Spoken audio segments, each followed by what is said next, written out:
Llwybr arfordir llun. Ar bnawn pan nad oes dim i'w wneud, pan mae rhai'n honni mwyn yr heip, nad oes gen ti a dy deip ddim byd i'w ddweud. Pan mae'r bonkers a'r byddar yn bigitian ar dall, a neb yn y wlad yn siarad sens. Mae'n bryd camu dros ffens, a rhoi un droed o flaen y llall.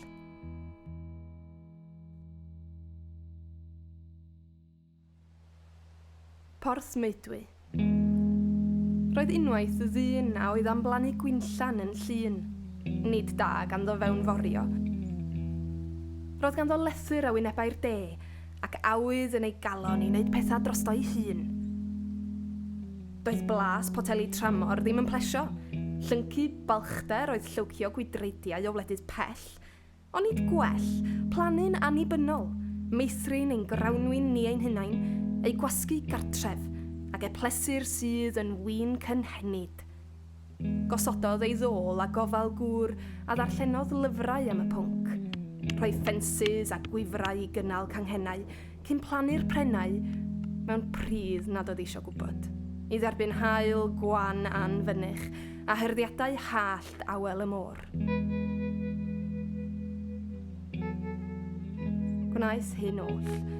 Treulio pnawniau hir yn tocio a bysedd cochion. Cyn gweld y gwynwydd yn cynhyrchu siomiau sur, bod Albarino a Tocai a Sauvignon a Lieb Frau Milch a Chateauneuf de Pape i gyd dan £10 yn Lidl.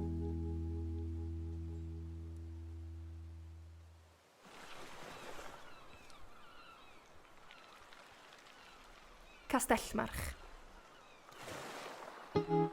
Mae clystia march gan march ap Myrchion.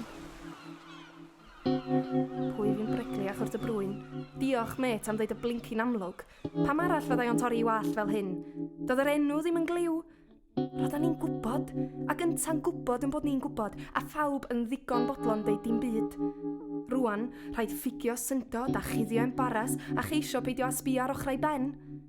Pan mae'r prognosis mor amlwg a gwaed mewn piso, calla dawo. Pan fydda'r gwir yn siro swper, taweler.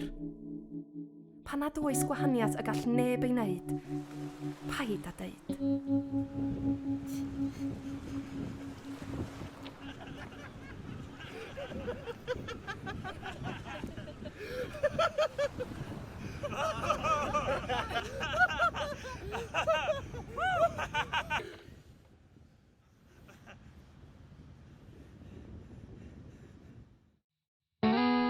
Uwchmynydd. Anwyl haneswyr fori. Nid yn sgil dyletswydd i gofnodi diwedd hil dwi'n sgwennu hyn i gyd. Dydy ond ddim ond sbîl, un sy'n sbio'n chwil, i lawr clogwyn ym mhen draw'r byd.